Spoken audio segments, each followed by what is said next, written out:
très heureux de vous retrouver nombreux et nombreux pour cette masterclass sur le thème du multilatéralisme et des enjeux de sa revitalisation. Plutôt qu'une longue introduction, puisque nous n'avons pas énormément de temps et que je veux donner le plus vite possible la parole à nos deux intervenants, je partirai d'un constat, celui d'un paradoxe. Alors déjà, est-ce que les participants peuvent couper leur micro, s'il vous plaît, pour éviter des interférences? Donc, un paradoxe entre, d'un côté, une évolution de l'ordre mondial vers une multipolarité qui se fait de plus en plus compétitive depuis les deux dernières décennies à peu près, et d'un autre, un système d'organisation internationale qui est quant à lui dans un ordre libéral pourtant en déclin. Et donc, depuis environ 20 ans, on parle beaucoup de crise du multilatéralisme pour quiconque s'intéresse aux relations internationales. Ça fait partie de ces questions un peu éternelles auxquelles on a du mal à trouver des réponses. Le sujet de la crise du multilatéralisme, récemment, il est devenu de plus en plus saillant, notamment du fait de la présidence Trump, puisqu'en 4 ans, le président des États-Unis a acté du retrait de la puissance américaine de sa position de leader du système. Et Joe Biden, bien sûr, depuis qu'il est arrivé à la Maison-Blanche il y a quelques jours, a débuté cette marche de réconciliation des États-Unis avec le leadership et avec le multilatéralisme. Ça s'est notamment vu avec le retour des États-Unis dans l'accord de Paris sur le climat et dans l'Organisation mondiale de la santé.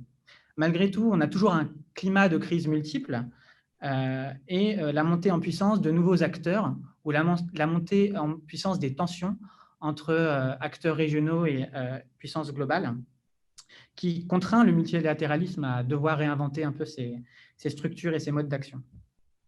On a donc un double souci de légitimité, de performance, et l'idée de la nécessité aujourd'hui d'apporter un nouveau souffle au multilatéralisme, qui est un des objectifs affichés par le secrétaire général des Nations Unies, notamment Antonio Guterres, qui achève son premier mandat à la fin de cette année 2021 et qui est déjà candidat à un second mandat. Et ça va lui donner pour tâche de jouer aux équilibristes. Pour traiter de ce sujet, justement, nous avons l'honneur de recevoir messieurs Alain Leroy et Bernard Millet, que je vais présenter très rapidement, trop rapidement si on considère l'ampleur des positions qu'ils ont occupées au cours de leur carrière. Monsieur Leroy, vous êtes ambassadeur de France, envoyé spécial du président de la République pour l'initiative Afrique en réponse à la crise de la Covid-19. Vous avez fait une grande partie de votre carrière dans le corps diplomatique et vous avez occupé des positions d'ambassadeur bilatéral pour la France, mais aussi des positions au sein d'organisations internationales. Vous avez été notamment représentant de l'ONU dans les Balkans à différentes positions et vous avez été secrétaire général adjoint des Nations Unies, chargé du département des opérations des maintien de la paix, pardon. Et vous avez également été représentant spécial de l'Union européenne en Macédoine, puis secrétaire général du Service européen d'action extérieure. Monsieur Millet, vous êtes quant à vous le président de l'Association française pour les Nations Unies. Vous avez aussi une très longue et très riche carrière diplomatique qui a été principalement consacrée à la diplomatie multilatérale. Vous avez notamment été ambassadeur représentant permanent de la France auprès des Nations Unies et des organisations internationales à Genève, auprès du GATT, auprès de l'Organisation de sécurité et de coopération en Europe à Vienne, avant vous aussi, mais avant Alain Leroy, de devenir secrétaire général adjoint des Nations Unies, en charge du département des opérations de maintien de la paix, juste après Kofi Annan. Nous sommes ravis, merci beaucoup de vous compter parmi nous ce soir. Et au nom de l'Institut européen de diplomatie, encore une fois, je vous remercie de votre participation. Pour ce qui est de l'organisation de cette masterclass, elle se fera en 2 temps. Tout d'abord, un temps de dialogue entre vous d'environ 30 minutes, et puis un temps de questions-réponses avec les participants d'environ 15 minutes. Nous serons contraints de vous laisser partir à 18h50 pardon, pour la conférence qui suivra. Cette masterclass suit les règles de Chatham House. Donc, merci aux participants d'utiliser, si vous le souhaitez, des informations collectées, fournies à cette masterclass, mais sans révéler ni l'identité ni l'affiliation des personnes qui se sont exprimées. Évidemment, on a la possibilité toujours, à la suite de cette masterclass, de mettre en ligne la vidéo sur YouTube et vous pourrez évidemment librement utiliser les informations. Pour ce qui est des questions, merci de couper vos micros. J'entends quelques interférences parfois. Donc, micro éteint. Si vous souhaitez poser des questions, vous pouvez les poser dans le chat de Zoom et puis soit en écrivant à tout le monde ou bien en écrivant à moi. Et je ferai une sélection des questions que je poserai ensuite à nos intervenants. Donc, je vous propose d'organiser la discussion, messieurs, autour de 3 questions transversales qui devraient nous permettre un peu d'éclaircir les choses sur cette crise du multilatéralisme. Tout d'abord, en essayant de poser votre diagnostic de cette crise, d'apporter un regard critique sur les solutions qui sont proposées pour y remédier, et puis enfin, dans une perspective davantage prospectiviste, d'imaginer, de se projeter vers l'avenir et éventuellement de nous faire part de vos propositions pour améliorer les choses. Donc tout d'abord, on parle depuis longtemps maintenant de cette crise du multilatéralisme, sans jamais trop entrer dans les détails, sans jamais vraiment la définir. Donc comment est-ce que vous, à travers votre expérience, vous la définiriez? Comment est-ce qu'elle se manifeste concrètement et à quand remonte-t-elle? Peut-être peut-on commencer par vous, Monsieur Millet. Nous allons passer d'aller vite parce que le sujet en lui-même mériterait beaucoup de temps. Alors, tout d'abord, sur la crise du multilatéralisme, pour tout dire, j'ai le sentiment qu'on a toujours été, depuis la création du système des Nations Unies, dans des périodes de crise avec des hauts et des bas qui ont été fonction de ce qu'étaient les rapports entre grandes puissances, l'évolution géopolitique des choses. Je veux dire que le multilatéralisme était en panne au moment de la guerre froide, puisque le Conseil de sécurité était paralysé. D'un seul coup, après la chute du mur de Berlin, on a eu l'impression que tout repartait et le nombre de missions des Nations Unies ont explosé dans ce secteur-là. Des facteurs sont importants depuis le début des années 80 qui expliquent en partie la situation dans laquelle on se trouve, la complexité et les difficultés qu'on peut rencontrer. On a eu tout d'abord, on est passé d'une période de guerre froide où le système des Nations Unies était largement contrôlé par le monde occidental qui, sur la plupart des sujets, était en pointe, à un monde qui s'est traduit par la chute du mur de Berlin. Donc d'un seul coup, le système des blocs a disparu, parce que le système des Nations Unies multilatéral était aussi dépendant de la logique des blocs pendant une période. Donc on a eu l'impression, Fukuyama, à la fin de l'histoire, que ça y est, tout était fini. Cette conjonction s'est traduite parallèlement, dans le même temps, d'un seul coup, l'explosion d'une vision néolibérale du monde. Je veux dire qu'avec l'arrivée de Thatcher et de Reagan, d'un seul coup, l'État n'avait plus sa place, c'était le secteur privé qui le valait, la régulation était anathème et il fallait tout déréguler, et la privatisation devient la règle du jeu. Ce qui s'est passé dans chacun de nos pays, en fait, s'est traduit de la même manière dans le système multilatéral et nous avons vécu à ce moment-là, moi je l'ai vécu en plein, j'ai commencé ma carrière en m'occupant de questions de développement, d'économie, de commerce, de dialogue nord-sud, où il y avait une floraison de négociations, de discussions, de négociations d'accords au sein du système des Nations Unies de la CNUSED. Et à partir de la décennie 80, dans tout ce secteur-là, les Nations Unies ont été petit à petit vidées de leur substance au profit, on dit bien, des G5, des G7 ou de logiques. De la même manière, on a vu parallèlement la montée en puissance des BRICS, la volonté de renaissance d'une Russie plus conquérante sous Poutine et surtout l'explosion de la Chine. Et d'un seul coup, les valeurs en elles-mêmes qui fondaient le système des Nations Unies, que ce soit toutes les valeurs de l'économie de marché, du libéralisme, des valeurs universelles des droits de l'homme ont commencé à être remises en cause par ces pays. Donc l'ensemble de ces facteurs, je veux dire que géopolitiques, théoriques, idéologiques, de rupture ont eu un effet sur la manière dont le système des Nations Unies fonctionnait. Donc on est passé dans le domaine économique au début, puisque ça ne devait être que ça, au G5, au G7, qui est passé de l'économie à la couverture de l'ensemble du spectre des questions politiques générales.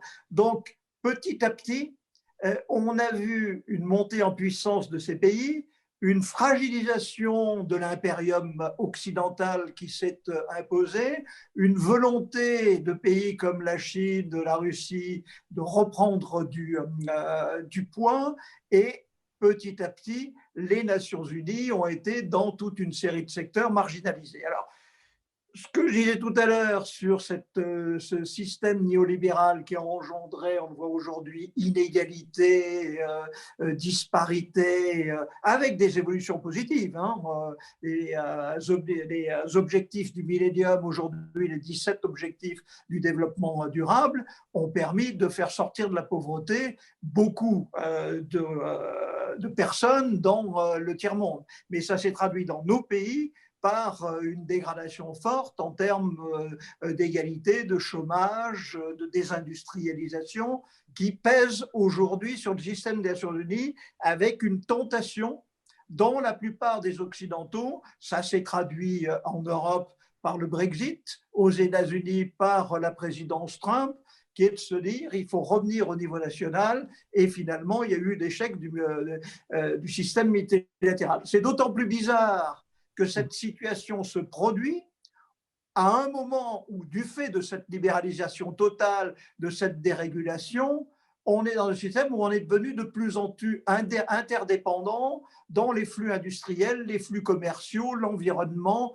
les migrations, etc. Donc il y a une espèce de repli national qui intervient au moment où il y aurait le plus besoin de régulation internationale. Donc voilà, je m'arrête là et je laisse le soin à Alain de compléter. Merci beaucoup. Monsieur Leroy, si vous voulez compléter. Merci. D'abord, bonjour à toutes et à tous. Content de vous retrouver. Et bon, pour commencer, je dirais évidemment que je souscris à peu près tout à fait à ce que vient de dire Bernard Millet, et j'ajouterai peut-être quelques angles. Et peut-être pour non pas contester le terme de crise du multilatéralisme, ce serait absurde. C'est évident que le multilatéralisme est en crise, il y a des questions, mais il n'est pas complètement en crise. D'abord parce que la volonté d'avoir des règles multilatérales reste très forte dans beaucoup de pays. La quasi-totalité des pays européens sont en faveur d'un multilatéralisme. L'Union européenne en elle-même est un symbole évident d'une sorte de réussite du multilatéralisme. Personne ne conteste que si l'Union européenne peut être critiquée aussi ou là, mais quand même son poids est croissant, y compris dans les dernières crises, plan de relance, etc. Si on regarde dans le monde aussi, par ailleurs, si on regarde l'Afrique, ne serait-ce que l'Union africaine, à nouveau, elle est critiquable, tout n'est pas parfait, les choses ne vont pas aussi vite qu'on le souhaiterait, mais il y a clairement une volonté des pays africains d'avoir de plus en plus une Union africaine sur l'ensemble du continent, par définition, d'une organisation multilatérale, et même une zone de libre-échange dans l'Afrique. C'est vraiment des volontés des pays africains d'arriver à plus de multilatéralisme. Si on regarde en Asie, l'ASEAN a de plus en plus de poids, l'Asie du Sud-Est, ou alors avec les Chines, l'organisation de Shanghai, il y a beaucoup de cas. D'ailleurs, juste un point sur l'Union européenne, c'était intéressant. Quand j'étais à l'Union européenne, les ministres de l'ASEAN, un jour, sont venus nous voir pour nous dire on voudrait renforcer notre organisation multilatérale pour l'Asie du Sud-Est. On a regardé dans le monde quels étaient les organismes régionaux qui marchaient. L'exemple qui nous a paru le plus frappant, c'était l'Union européenne. Donc, exemple de multilatéralisme pour certains, pas parfait, critiquable bien sûr, mais quand même du multilatéralisme. Et deuxième nuance, je dirais aussi les attaques contre le multilatéralisme. Mais il y a des conférences intéressantes, et comme on est vieux, on a le droit d'y participer. Les attaques contre le multilatéralisme, bien sûr, elles ont été évidentes, la quintessence a été au moment de Trump, mais j'ai envie de dire, elles viennent essentiellement, alors pour les raisons d'abord sociologiques et économiques qu'a décrit Bernard, je n'y reviens pas et j'y souscris, mais elles viennent aussi plutôt de petits pays, pardon, de quelques grands pays. Donc clairement, le poids a beaucoup augmenté ces dernières années, que ce soit la Russie, la Chine, la Turquie ou d'autres. dans lequel la volonté d'un régime, d'un poids bilatéral plus fort, mais la plupart des autres pays restent en faveur du multilatéralisme. Bon, je l'ai dit pour les pays européens, c'est vrai pour les pays africains, je pense que c'est vrai pour une grande partie des pays d'Amérique du Sud ou d'Asie. Bien, donc il y a une volonté quand même. Bon, ça c'est la volonté. Simplement, comme l'a dit Bernard, donc pour les évolutions qu'il a décrites, le multilatéralisme est en crise, j'ai envie de dire, essentiellement dans l'organe qui le symbolise le plus et qui est vraiment le plus important, qui est l'ONU et ses agences. Parce qu'à nouveau, je l'ai dit, organisations régionales, Union européenne, africaine ou autres, c'est moins vrai. Et dans l'ONU, c'est vrai qu'il y a une crise et que le Conseil de sécurité, aujourd'hui, la voix du Conseil de sécurité porte ces temps-ci moins qu'elle l'a porté. Et alors là, peut-être juste deux, trois éléments de détail. Je suis entièrement d'accord avec ce qu'a dit Bernard Millet sur les différentes étapes. Après 1945, la guerre froide, la chute du mur de Berlin, tout ça a des conséquences. Et moi, je vais vous parler de la période un peu plus récente. Moi, sur l'évolution du Conseil de sécurité, j'ai senti un moment très précis. Moi, j'ai assisté aux séances en gros de 2008 à 2011. Et 2008 jusqu'à début 2011, jusqu'à mars 2011, je dois dire qu'il y avait une ambiance très favorable au Conseil de sécurité. Et en particulier, d'ailleurs, c'est un point à noter, c'est que toutes les crises mondiales, tous les conflits mondiaux venaient sur la table de sécurité au point qu'on pouvait compter sur les doigts de la main les crises qui ne venaient pas. Il y a eu en particulier deux cas bien célèbres. C'était le début de la crise du Kosovo, l'intervention de l'OTAN en Serbie pour la crise du Kosovo, et l'intervention américaine en Irak en 2003. Donc ces deux-là, effectivement, se sont passés de l'aval du Conseil de sécurité. Ça a été traité en dehors. Mais justement, on s'en souvient parce qu'il n'y en a que deux. Toutes les autres crises passaient sur la table du Conseil de sécurité. Et pour moi, mais un des moments charnières a été le vote de la résolution dite 1973 du 15 mars 2011. Je m'en souviens parce que j'ai assisté au Conseil de sécurité ce jour-là. M. Juppé était venu d'ailleurs en tant que ministre des Affaires étrangères représenter la France. Et c'était le vote de la résolution sur la Libye. Et dans lesquelles cette résolution a été votée finalement avec 10 voix, avec une très forte hésitation jusqu'à la dernière minute de la Russie, puisque la Russie, à l'époque, le président était non pas M. Poutine, mais M. Medvedev. M. Poutine était le Premier ministre, et M. Medvedev a décidé de ne pas s'opposer au vote de cette résolution, donc il s'est abstenu, il n'a pas mis son droit de veto. Et donc la résolution est passée, avec ensuite la question libyenne telle que vous la connaissez. Et là-dessus, ce qu'on a tout de suite vu, c'est que très peu de temps après, la Russie de M. Poutine en particulier, a considéré qu'on avait été beaucoup trop loin et que donc, quand on donnait aux Occidentaux un petit doigt, le Conseil de sécurité, il finissait par prendre l'ensemble du bras, autrement dit, en donnant une résolution pour dire « protégeons les civils en Libye ». Pour M. Poutine, la volonté cachée des Occidentaux, c'était un regime change, un changement de régime. Ils avaient déjà en tête l'idée que M. Kadhafi devait être tué, etc. Ça, c'est l'opinion de M. Poutine. Et donc, est née à ce moment-là une très grande méfiance de la Russie à l'égard du Conseil de sécurité et qui, à mon sens, on a beaucoup retrouvé dans toute l'affaire syrienne jusqu'à aujourd'hui. Je crois qu'il y a eu 14 vétos russes sur des propositions de résolution du Conseil de sécurité sur la Syrie. Et vraiment, c'est vraiment pour moi sur l'affaire libyenne que la Russie a durci sa position à l'égard du Conseil de sécurité et qui fait qu'aujourd'hui, le Conseil de sécurité est beaucoup plus paralysé, beaucoup moins d'affaires viennent, et en particulier les affaires syriennes, viennent beaucoup moins devant le Conseil de sécurité. Voilà. Donc, ce qu'il ressort, si je comprends bien, c'est un ensemble de facteurs systémiques qui affectent l'équilibre un peu au sein même des États et donc leur positionnement vis-à-vis du multilatéralisme. Mais pourtant, ce qui est critiqué et ce qui est mis souvent sur le devant de la scène, c'est l'impossibilité des organisations internationales elles-mêmes à se réformer pour mieux absorber un peu le choc justement qui provient de ces États et du refus des grandes puissances, par exemple, de ne pas poser leur veto sur un certain nombre d'affaires, etc. Quelles sont les solutions aujourd'hui qui sont proposées pour réformer les organisations internationales? Comme vous le disiez, c'est un peu l'ONU dont on parle aujourd'hui lorsque l'on parle de crise du multilatéralisme, c'est le Conseil de sécurité, l'impossibilité d'élargir le nombre de membres, etc. Quelles sont les propositions qui sont sur la table justement et pourquoi est-ce qu'elles ne fonctionnent pas?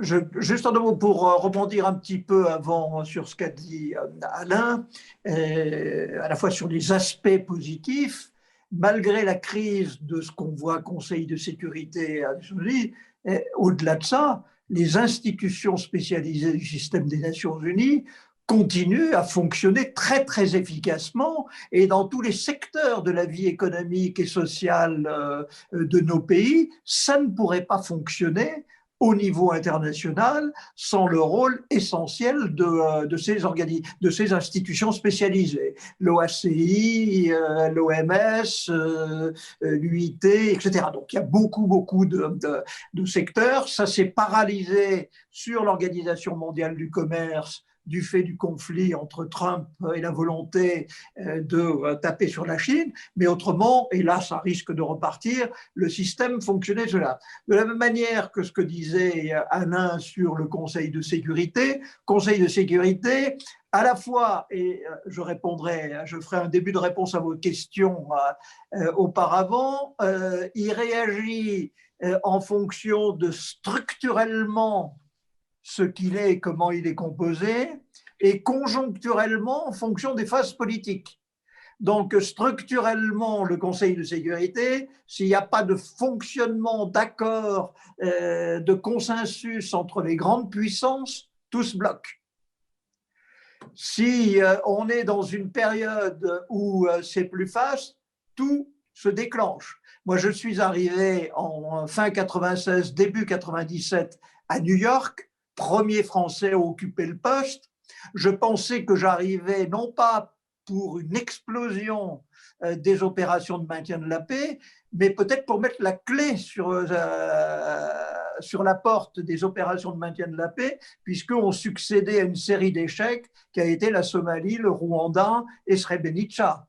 Donc tout le monde se disait, c'est la fin à l'époque, et je réponds à une autre question que vous avez posée aussi, c'est la fin du système d'opération de maintien de la paix universel des Nations Unies. C'est maintenant les organisations régionales qui doivent remplacer les Nations Unies. L'OTAN dans les pays européens, les forces russes de la CEI, toujours présentes en Abkhazie, en Ossétie du Sud, en Transnistrie, et avec un aval des Nations Unies, et c'était les forces de la CEDEAO en Sierra Leone, etc.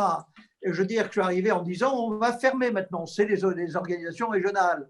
Et je suis reparti 4 ans plus tard, on était passé de 8000 hommes déployés sur le terrain à 55 000, puisque entre-temps, il y a eu République démocratique du Congo, République centrafricaine, Sierra Leone, Kosovo, Timor, relance de Haïti, et Alain est monté, lui, jusqu'à 120 000 après. Hein. Donc on voit bien qu'on est sur des situations qui évoluent d'une manière très claire. Alors, maintenant, sur les solutions et les réformes, là aussi, il y a ce qui est structurel. La réforme du Conseil de sécurité, c'est vrai qu'aujourd'hui, le Conseil de sécurité n'est plus représentatif de ce qu'est le monde d'aujourd'hui. On n'est plus en 45 ou même dans les années 70, entre la décolonisation, la chute du mur de Berlin, la montée en puissance des BRICS, on se rend compte qu'il ne fonctionne pas. Donc les projets de réforme sont là depuis très longtemps. Et depuis 25 ou 30 ans, on parle de réforme du Conseil de sécurité et d'élargissement. Hélas, ça n'a jamais pu fonctionner jusqu'à présent du fait des rivalités propres à chaque région. Il n'y a jamais eu d'accord pour savoir quels devaient être les pays de chaque région qui, même si certains apparaissent comme naturellement candidats, devaient devenir membres permanents du Conseil de sécurité. Entre l'Inde et la Chine, entre l'Inde et le Pakistan, ou même la Chine et l'Indonésie, qui va représenter cette zone. Même chose en Afrique, entre l'Égypte, le Nigeria, l'Afrique du Sud ou l'Algérie. Et en Amérique latine, Brésil, Argentine, Mexique, il y a des tensions et des rivalités qui n'ont pas permis jusqu'à présent de fonctionner. Mais c'est vrai qu'il serait utile de pouvoir, de ce point de vue, le réformer. Monsieur Leroy, peut-être justement au sujet de ces organisations régionales qui ont été appelées à prendre le relais à certains moments, est-ce que des solutions de réforme pourraient passer par des ententes régionales ou peut-être une répartition un peu des rôles entre l'ONU et d'autres organisations. Pour rebondir à ce qu'a dit Bernard, entièrement d'accord, je parlais du Conseil de sécurité, mais beaucoup des agences des Nations Unies continuent à fonctionner remarquablement. J'en cite quelques-unes qui n'a pas encore cité, le HCR, le Haut Commissariat aux réfugiés, c'est majeur, personne ne conteste son efficacité. Le Programme alimentaire mondial, le PAM, c'est évident, bien sûr. Bon. Prix Nobel. Oui, le PAM et beaucoup d'autres. Alors maintenant, sur les... je verrai beaucoup. Sur les réformes en cours, alors il y a celle sur l'élargissement dont on vient de parler Bernard. Je dis juste pour les étudiants que la France a proposé, la France est pour un élargissement, elle l'a dit de façon très, très éloquente. D'ailleurs, je crois que le Royaume-Uni aussi, c'est plutôt les trois autres, États-Unis, Russie et Chine, qui sont beaucoup plus réticents à cet élargissement. Et la France, sa position, c'est de dire il faut l'élargir au moins à 4 membres, à plusieurs membres permanents, dont 4 sont évidents pour la France, qui sont l'Allemagne, le Brésil, l'Inde et le Japon, et à 2 pays africains à déterminer parmi ceux qu'a signalé Bernard, entre l'Afrique du Sud, l'Égypte, le Nigeria, l'Algérie. Mais effectivement, difficulté entre eux de trouver un accord, c'est ce qui fait que ça bloque. Mais voilà. Et donc, mon point principal à votre question, monsieur, qui disiez ces organisations ne se réforment pas, j'ai envie de dire, les organisations sont comme les entreprises, elles ont des actionnaires, enfin en tout cas des pays membres.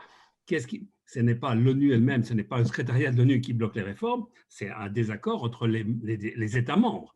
L'ONU a fait un tas de propositions de réforme sur la table, elle est toute prête. Donc on ne peut pas accuser l'ONU de ne pas se réformer, on peut accuser les États de ne pas vouloir réformer l'ONU. Et c'est vrai, par exemple, Bernard a cité l'OMC, l'Organisation mondiale du commerce, c'est simplement M. Trump qui a bloqué complètement ce qu'on appelle l'organe de règlement des différends. Simplement, c'est la même volonté. Donc, ce n'est pas l'OMC qui ne veut pas se réformer, de même sur l'OMS. Sur l'OMS, il y a en ce moment un tas de l'OMS et ses actionnaires, les États membres de l'OMS sont en train de travailler avec une réforme de l'OMS. Si les États membres sont d'accord, l'OMS sera réformée. Donc, c'est bien les États membres qui sont responsables. D'ailleurs, on peut dire la même chose souvent dans l'Union européenne. Est-ce que les États membres acceptent de lui confier? Donc, voilà. Donc, élargissement effectivement très compliqué, comme il y a 25 ans, mais un autre domaine sur lequel il y a une évolution, je trouve intéressante, qui était une proposition de la France et du Mexique, et qui a été rejointe par plus de 60 pays, c'est une limitation du droit de veto, une limitation volontaire du droit de veto par ceux qui en ont la possibilité, c'est-à-dire les 5 membres permanents. C'est une proposition d'il y a une dizaine d'années de la France, donc le Mexique et beaucoup d'autres, qui dit essayons non pas de supprimer le droit de veto, parce que si on supprimait le droit de veto, on sait très bien que les Américains bloqueraient absolument, Russes et Chinois, c'est totalement inacceptable pour eux, mais au moins, autant limitons l'usage du droit de veto à ceux uniquement dans le cas de crimes de guerre ou de cas de crimes contre l'humanité. Et je trouve que c'est une proposition tout à fait intéressante sur laquelle, évidemment, la France serait prête à souscrire.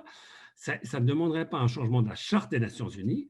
Et j'ai envie de dire, puisque on s'adresse à des jeunes, etc., il me semble que c'est un sujet, la limitation du droit de veto, surtout quand on voit, comme je dis, Russie, 14 droits de veto, y compris contre les attaques chimiques en Russie, c'est vraiment très, très inacceptable. Je trouvais que c'est un sujet pour les jeunes et toutes les ONG pour dire manifestons pour l'auto-limitation du droit de veto. Je trouve que c'est un sujet qui devrait faire consensus. Si on veut savoir comment améliorer l'ONU, je crois qu'on peut le faire. Alors, je vois en même temps sur le chat une question sur que pensez-vous du projet de siège de membre permanent de l'Union européenne? Alors, je sens bien que ça, c'est une idée elle est bien connue, cette idée, on sent bien qu'elle a intérêt. La réponse qui est faite généralement, c'est de dire d'abord, l'Union européenne est déjà représentée par, elle était à l'époque 2 membres permanents, Royaume-Uni et France. Bon, maintenant, il n'y a plus qu'un seul membre de l'Union européenne, mais également généralement entre 2 et 3 autres membres élus pour 2 ans, donc généralement entre 4 et 5 membres de l'Union européenne. Et ensuite, deuxièmement, il y a une concertation régulière avant chaque décision du Conseil de sécurité. L'ensemble des 28, ou des 27 aujourd'hui, se concertent à New York pour harmoniser leur position. Et puis, malheureusement, chacun connaît bien dans l'Union européenne, il y a des sujets sur lesquels il n'y a pas d'accord au sein de l'Union européenne, y compris sur l'attitude, par exemple, à l'égard d'Israël, sur le labeling, toutes ces questions, et dans lesquelles, si le siège était uniquement à l'Union européenne serait obligée d'être muette quand elle n'a pas de position commune. Voilà, donc c'est une des raisons pour lesquelles il n'y a pas pour le moment de siège de membre permanent de l'Union européenne, mais une vraie concertation qui est que l'Union européenne arrive à s'exprimer par la voix des membres permanents de l'Union européenne et des membres non permanents élus pour 2 ans. Et donc, si le problème de blocage au sein du Conseil de sécurité, au sein de l'Assemblée générale des Nations unies, tient au fait que les États restent réticents, est-ce qu'on n'a pas justement cette forme de multilatéralisme un peu universel et omnipotent qui va tomber en désuétude?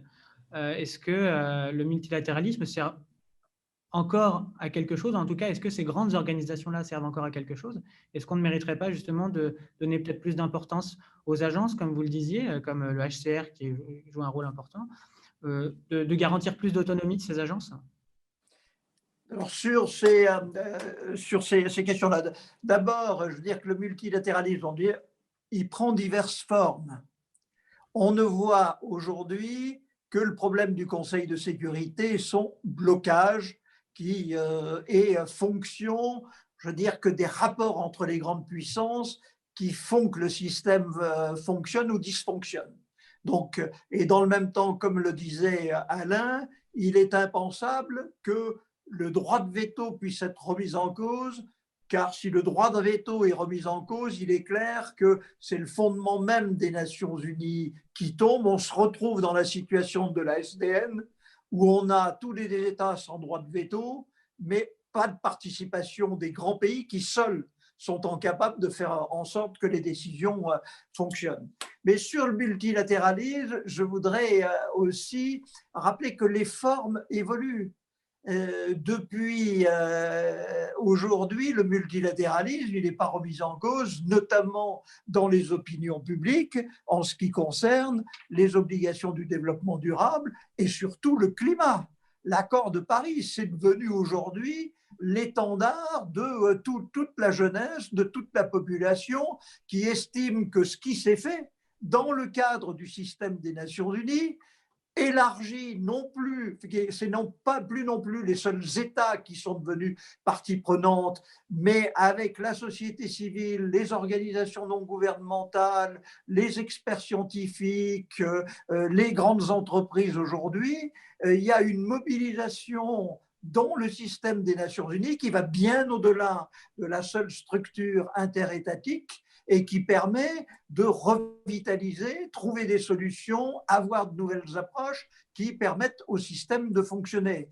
Et ce qui se passe sur le climat est de ce point de vue tout à fait important, de même que l'a été sur des nouvelles formes de négociation, la négociation sur les objectifs du développement durable et le fait que soit engagé l'ensemble des agences du système des Nations unies, comme les autres organisations internationales et chacun des États. Donc on trouve des formes de négociation et de multilatéralisme qui sont aujourd'hui novatrices et qui prouvent que le système continue à fonctionner sans qu'on se focalise uniquement sur les problèmes de rapport de puissance au sein du Conseil de sécurité.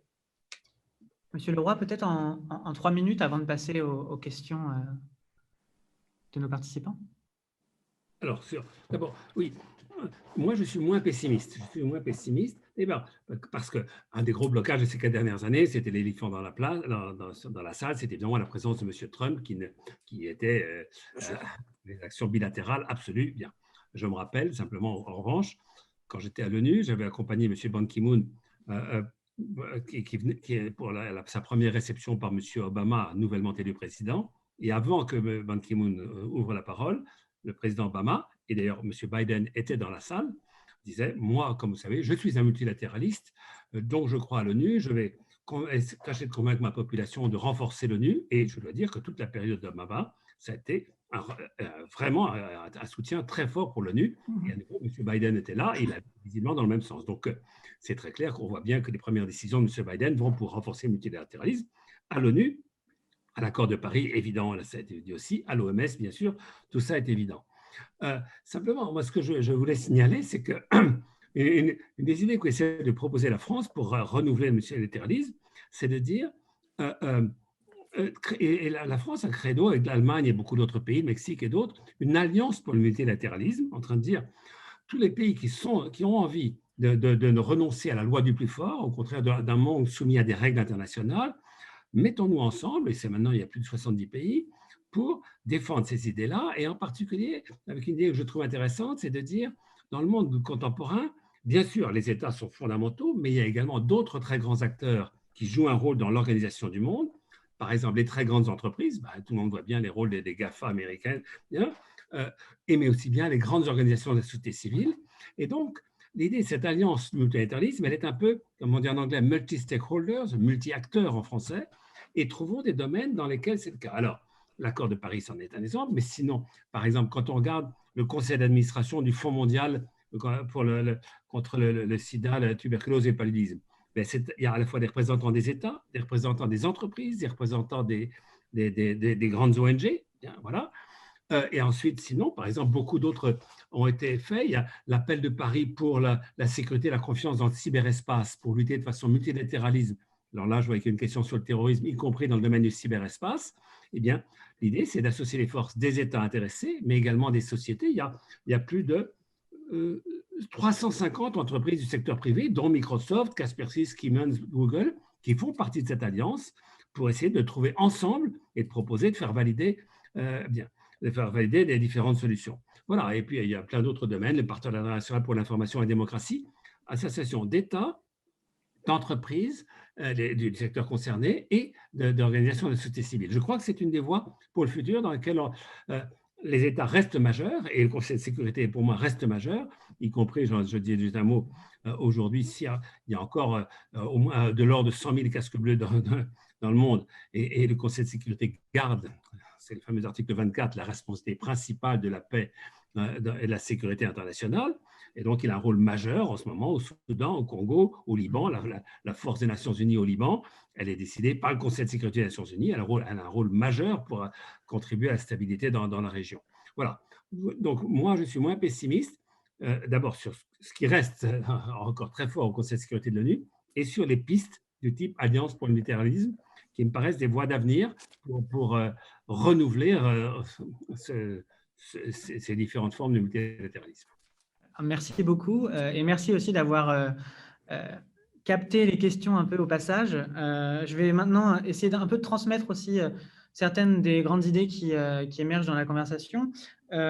Pour prendre la suite de ce que M. Leroy disait, on a Sarah qui nous demande justement si la société civile, la participation de la société civile ne peut pas garantir justement d'améliorer les choses, notamment si on l'élargit, si je comprends le sens de sa question, puisqu'elle suit la question de quelqu'un d'autre, à des sujets qui sont traités, par exemple, au niveau du Conseil de sécurité. Est-ce que des sujets comme la sécurité internationale ne bénéficieraient pas d'une participation de la société civile ?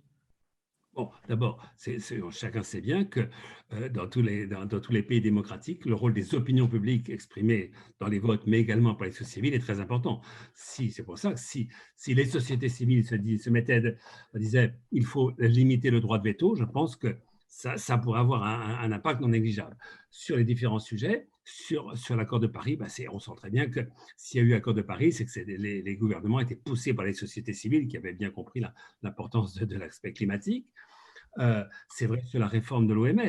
Là-dessus, on voit bien que l'attitude de M. Trump sortant de l'OMS n'a pas été comprise par les opinions publiques. Vous avez la première décision de M. Biden de rejoindre l'OMS.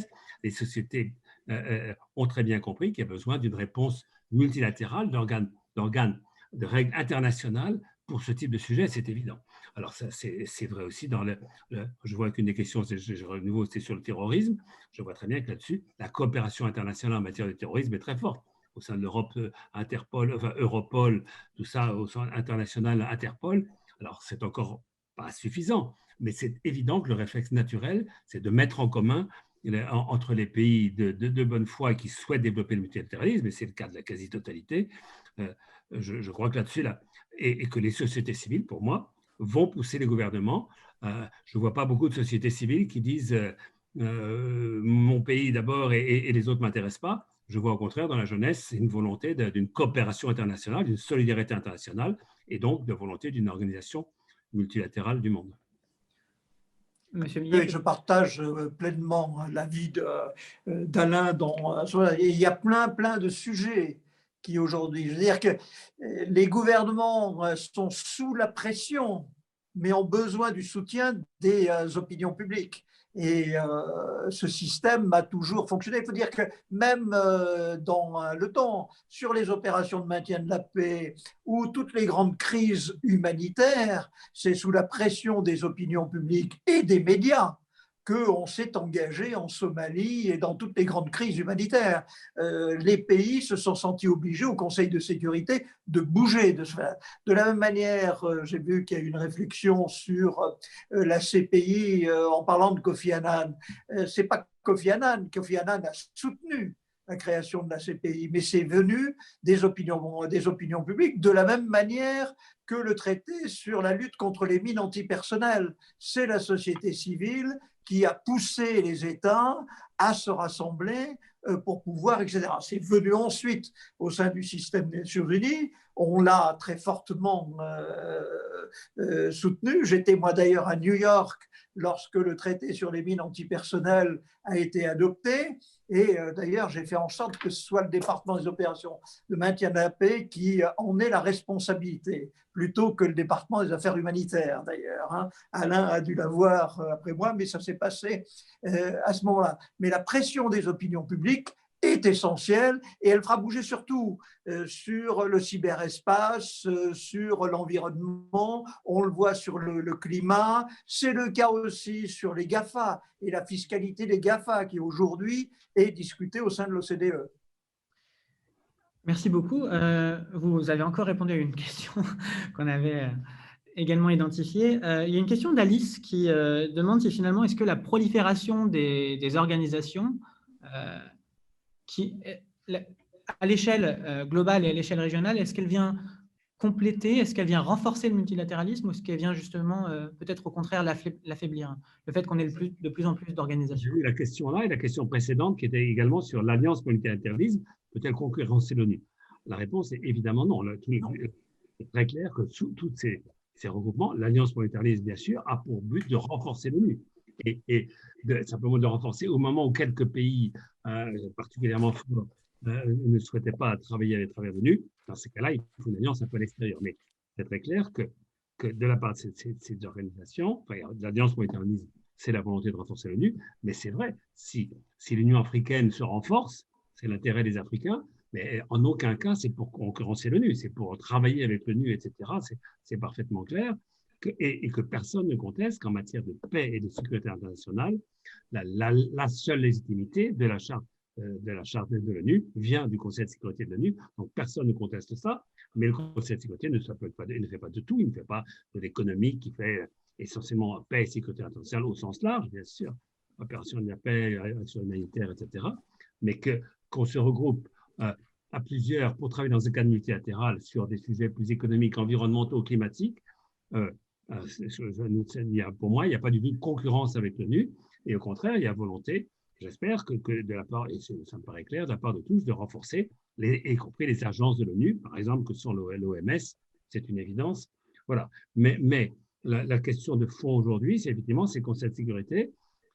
On ne l'a pas assez dit, c'est vrai que une des raisons, c'est que la montée en puissance de la Chine a été très, très forte, et ça s'est très bien senti à l'ONU.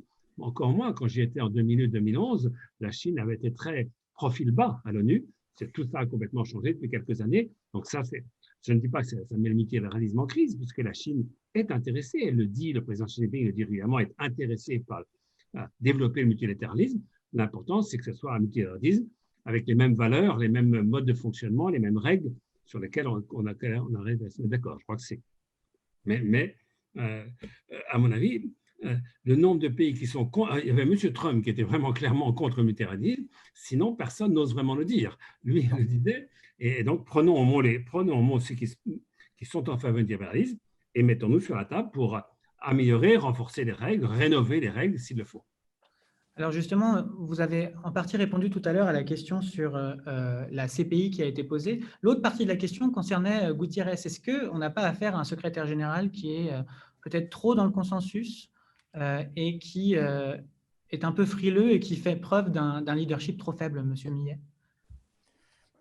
C'est difficile d'accuser Guterres qui est arrivé dans une situation pour le moins difficile, hein, entre Trump qui, du jour au lendemain, décide qu'il veut totalement marginaliser le système, des Chinois qui essayent d'occuper la place des Américains et de peser fortement sur le système. Il a dû naviguer à vue. Il s'est orienté sur un certain nombre de sujets qui ne prêtaient pas à polémique et sur lesquels il pouvait intervenir, sachant que dans le domaine de la sécurité, ses actions étaient limitées. On l'a bien vu d'ailleurs au début de la pandémie, lorsque il a proposé un moratoire, un cessez-le-feu dans tous les pays pendant la période du Covid. Ça s'est bloqué au Conseil de sécurité. Rien n'a été possible parce qu'il y a eu une relation entre la Chine et les États-Unis qui ont interdit tout blocage. Et sur les autres, la Syrie ou autre, là encore, il a été clair. Aujourd'hui, il est en train de se réveiller parce qu'il sent qu'il a une opportunité et il voit une nouvelle administration Biden qui va lui donner d'un seul coup une bouffée d'oxygène extraordinaire. Donc, ce n'est pas à lui qu'il faut véritablement jeter la pierre, lui-même est quelque part l'otage de ce que les grandes puissances acceptent ou n'acceptent pas. Alors, j'ajoute un point. Il me semble qu'il a plus ou moins déclaré que si M. Trump avait été réélu, il n'aurait pas été candidat à un deuxième mandat. Ouais. En revanche, avec M. Biden, il est candidat avec beaucoup d'intérêt là-dessus. Et je réponds, moi, à deux questions que je vois sur le chat. Les deux sont intéressantes. Bon, une sur les élus locaux. Quel rôle pour les élus locaux dans le nouveau multilatéralisme, sachant qu'il y a eu des transferts de patients dans les hôpitaux? Moi, je crois que là-dessus, ils ont évidemment un rôle. Et tout ce qui est fait en transfert des patients entre les différents pays, c'est la solidarité, la coopération, c'est l'esprit du multilatéralisme. Alors, il n'y a pas vraiment de rôle pour les élus locaux dans le fonctionnement du Conseil de sécurité qui rassemble les États, mais pour les actions de solidarité, de coopération régionale, coopération décentralisée, bien sûr. Et la deuxième question est encore plus intéressante pour moi, qui est quelqu'un qui dit la montée en puissance. Oui, s'il y avait à nouveau une crise Covid plus tard, est-ce qu'on arriverait à dépasser, et avoir une réponse internationale sans qui dépasserait les intérêts personnels?